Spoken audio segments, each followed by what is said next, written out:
Wa miaka 32 anasema alipooleka miaka 13 iliyopita alijaliwa watoto 3 wa kike. Kwanza kwangu kuzaa nilianzia na watoto wasichana. Hawa watoto si kuzaa twins, nilikuwa nazaa mmoja. Kuwa mama ya watoto wa kike kulikuwa fahari kwake, ila kwa mumewe na jamii ya hapa, hata hivyo, walianza minong'ono. Yani aje hakuwa akijifungua mwana wa kiume. Miaka ilisonga na mwaka jana akapata mimba ya 4. Mara hii hata hivyo haikuwa mimba ya kawaida, kwani ilikuwa kubwa zaidi na maumivu tele.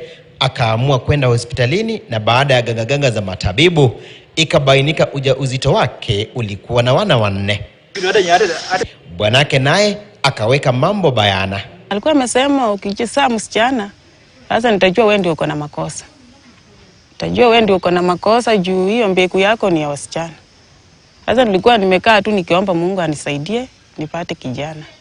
Already nilikuwa nimejipanga tu, sasa hii naona tu naweza enda juu. Kila mtu mwenye anakuja anakuambia fulani amezaa kijana, wewe ndio umepaki. Sasa huyu anakuambia. Sasa nashindwa sasa nitafanya aje? Nilikuwa nawaambia yote ni ya Mungu. Mtoto akikuja ni mpango ya Mungu tu. Sasa wasiwasi ilitokea upande wa mzee. Alikuwa analalamika anataka kijana. Sasa unajua Mungu ndiye anapeana. Lazima mtu azae kijana kama Mungu hajampangia. Mwezi wa 5 mwaka huu Alice akajifungua watoto 4 wote wa kiume. Wakumsema wakakosa la kusema. Mumewe naye akahisi miujiza kamfanyikia. Ndoa ikasimama tisti, ila anasema huenda ndicho kikomo cha kupata mimba. Kuzaa siwezi ongezea watoto wengine saa hii.